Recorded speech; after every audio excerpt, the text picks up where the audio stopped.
Welcome to the fourth episode of Critically Realistic. In this podcast, we are searching to address controversial issues that affect our life and society. If you are sensible or getting offended easily, please stop the video and go back to your comfort zone. If not, please consider to like and subscribe. By doing so, you are helping us promote open conversation in a time of social crisis. In this episode, we will address the subject of the role of meaning and purpose in our life. We will uncover how our conscious mechanism affect our capacity to find and create meaning, and most importantly, we will answer the questions: what is the role of meaning in our life, and how can we train it for our benefit? Thank you for being part of a growing community that is searching to understand and want to fight for a better future. Humans are a complex dual mechanism. On one side, we have a body, and on the other, our consciousness. Both are unstoppable and inseparable. Practically, it can be said that one supports the other, and the body maintains our consciousness while our consciousness operates our body. I refer to consciousness specifically, not our brain, as it makes a big difference. Our brain is a biological mechanism that operates as part of our body. It can continue to work without consciousness if the body is artificially maintained. This separation is crucial, as we will see, as it holds one of the main keys to understanding the human condition. Differently from the physical world, we associate ourselves with our consciousness. While consciousness cannot exist in the physical world without its body, and arguably does not exist without it. When referring to a person, we rarely refer to him/her as his body. A fascinating proof is that if a person's consciousness will be swapped with another body, people will no longer refer to the body as the person. At the same time, if a consciousness suddenly appears with another body, if showing enough proof for it, people will consider the new body as the old person. When a person acts differently from what he is anticipating to be, sentences like, "Who are you?" or "Where the husband/friend/brother that I know went." This human perspective shows how we currently perceive human existence. In many ways, it elevates and separates the human consciousness from the obvious physical mechanism called the body. The two parts of human existence are separate mechanisms operating on different timescales. The body always operates in the present, reacting to external stimuli and maintaining itself, aiming for mechanical optimization and survival. For our body, there is no past or future, only a reaction to the present stimulus and constant maintenance for the sake of its survival. Our body functions by itself. The blood circulation, digestion, etc., are all self-operating mechanisms that the consciousness take for granted. Moreover, for most people, it is only when a part of the body stops functioning smoothly that we become aware of it. We are aware of our eyes and sight only when something goes wrong with our eyes. We become aware of our hearing capacity only when it starts to ring or whistle, and we are aware of our heart only when it has a severe problem. To us, the body is so well self-managed that we often forget to recognize how significant it is in our existence. On the other hand, consciousness is a mechanism mainly occupied with predicting the future based on past experiences, positioning its operation everywhere except the present. Our subconscious, which we will discuss later, is probably more attentive to the present, managing all the external cues and connecting the data of the present. Our consciousness from the other side exists in three different states. It can operate in the past, revisiting our subjective perception of past events. It can be in the future, calculating the potential outcomes, especially the ones we prefer to avoid, or in the abstract, as a state in which wishful imaginary scenarios are constructed that are not part of our past or a real potential practical future.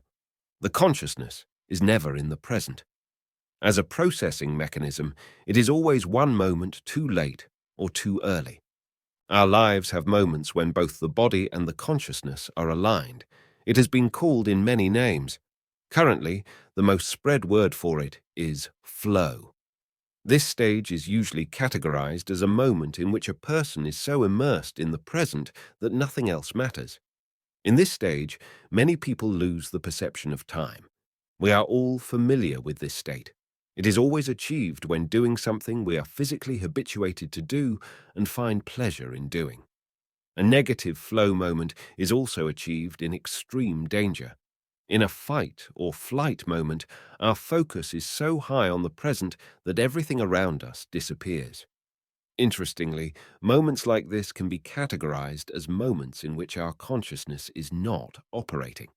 Without any evidence, I will claim a mixture of our physical body patterns and our subconsciousness are taking over the consciousness in those moments. The brain and consciousness can be trained in and for different purposes. Our body can be trained toward optimization of muscle, reaction, or immunity, while our consciousness can be trained to ignore, add, or exist in different states. In our current day, both our body and our consciousness are not fully understood to us. We have made significant progress in both, but we are still far from starting to understand fully its essence or its details. Nobody can fully explain the mysteries of our body molecules, DNA, and even the functionality of our cells. When it comes to consciousness, we can map the brain and recognize patterns, but this is the best we manage to do. We are only alive because we wake up in the morning. It is as easy as that. We cannot stop it from happening. We close our eyes when the physical system signals that it needs recovery, and after a limited time, we wake up, and here we are again. There is no nihilism in this sentence. It is just a fact we are all aware of. Our body, unlike our consciousness, is just running its mechanism. It is a question of the unpreferable continuity of any well-functioning system that is powered up and constantly continues to get what it needs to operate. On the other side, our consciousness is extremely different. It is a byproduct of our body that wakes us up constantly without giving us a good explanation. It works by constructing inner mechanisms of logical and constant cause and effect structures. It is a reinforcing machine that is optimized to predict successful future outcomes. We know how to add things together, creating combinations that, in their turn, make new variations. After all, if one is searching to predict the future, some basic past cause and effect should exist. Without it, it is pure guesswork, which cannot be trusted for survival. In many ways, our consciousness can be described as a relentless self-correcting mechanism that optimizes for successful prediction and not survival. When using the words trust and control, we mean predictability. Trusting someone eventually boils down to being able to predict one action.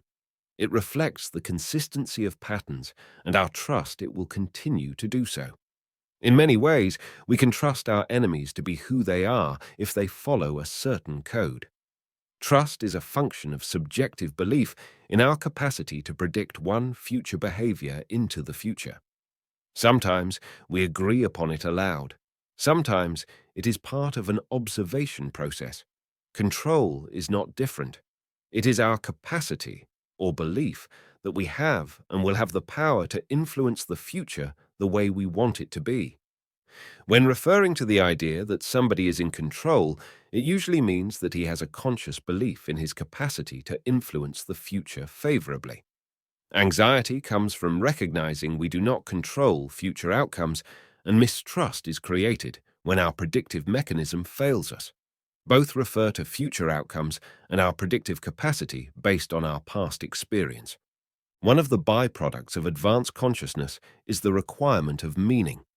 It is the essence of human existence and the common denominator of all of us. We require meaning. Without it, our consciousness cannot truly validate its existence. Let me explain this statement.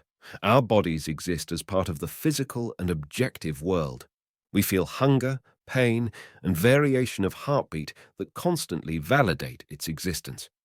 The enjoyment of pain felt by some people is a consequence of the need to validate our body's existence or compensate for a lack of deeper meaning. Consciousness is not physical.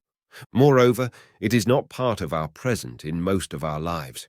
In many ways, consciousness is the essence of what we call abstract, as it represents an entity that we know exists, that is always there. One we cannot see, touch, or physically validate. We know it is there, but we cannot prove it. Due to that, humans require meaning, one that will justify and validate the existence of consciousness. It is an unstoppable process, as consciousness is unstoppable. It is part of the human mechanism. It is humans' biggest blessing and its biggest curse. Historically, human actions can be understood as a search and validation for meaning. Eventually, the human experience is based on the creation of meaning and its protection. It can come in many forms that all boil down to what we call identity. Identity is meaning. It is the structure we attach to ourselves, one that allows us first to create a logical path that explains our existence, and secondly, and more importantly, it validates our existence by attaching ourselves to something recognizable and accepted by other people around us, which is an extension of the physical world we are part of. As we will see later, meaning and identity come in many forms, and a lack of them will create havoc by forcing people into extremism. It is the only denominator of human existence and its capacity to flourish. All other aspects of our life are just a second or third order from it. As I mentioned previously, conscience has two separate ways to validate itself.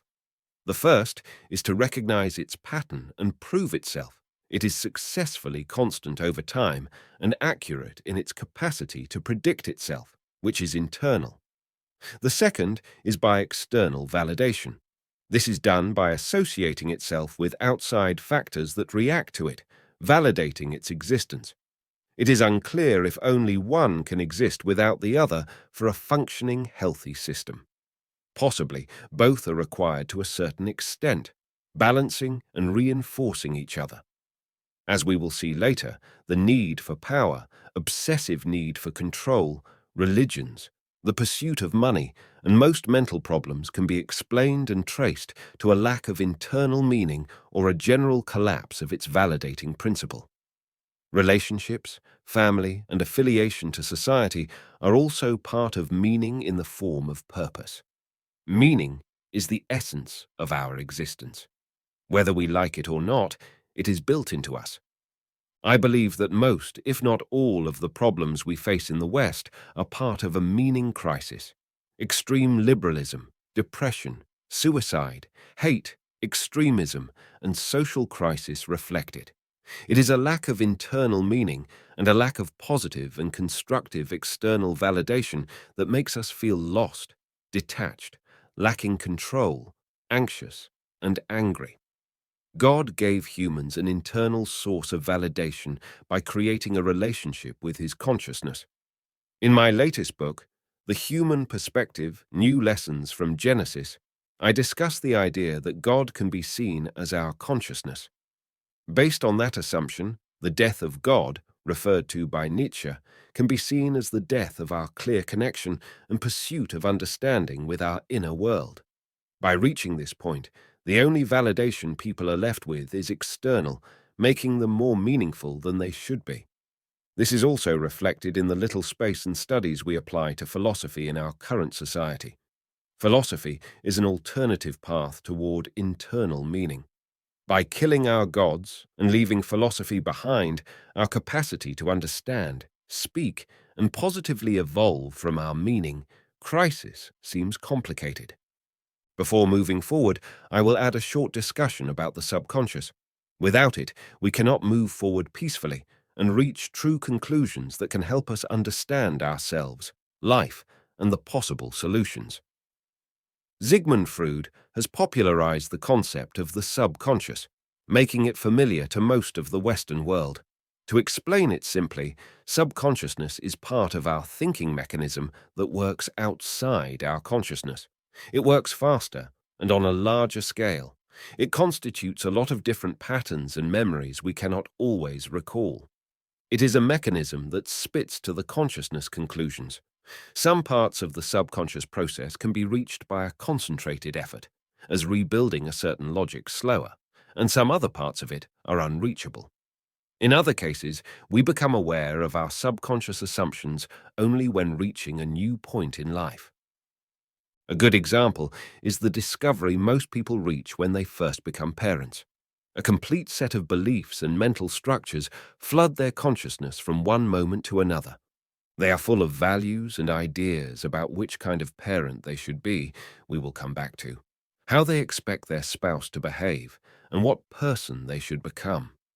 These values were always there in the subconscious, built up over life, but never addressed or reached. They become real and relevant from nowhere, moving forward to the consciousness.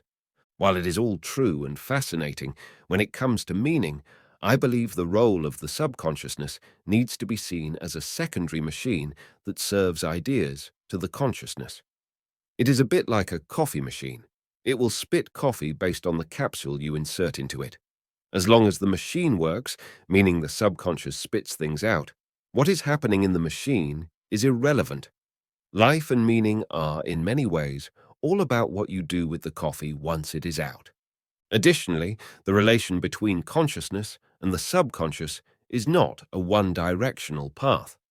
Consciousness affects the subconscious and vice versa. Controlling and exploring the subconscious is a fascinating topic that can occupy a lifetime. Still, it is not relevant or practical if we are to understand the role and importance of meaning truly. The belief that there is an untouchable void in ourselves that we cannot reach and affect our lives is not helpful and even destructive. If we are to bring ourselves from nowhere to somewhere, it is only the concentration on what we can control and our reaction to it that matters. Only our consciousness can be controlled, trained, and understood in this context, making it the only relevant conversation worth having. Consciousness is a given, and so is our need for meaning. It is not a question of will. As our body needs food, our consciousness needs meaning. How we handle it, and the path we choose to adopt in the subject matter will determine our life, happiness, and peacefulness. There is not a single true meaning to fit them all. Oppositely, endless paths fit each person and possibly each period of an individual life. I believe that how we build and maintain this meaning makes all the difference to start with. I will develop the concept and detail it in my following posts. When we lack purpose, life is meaningless.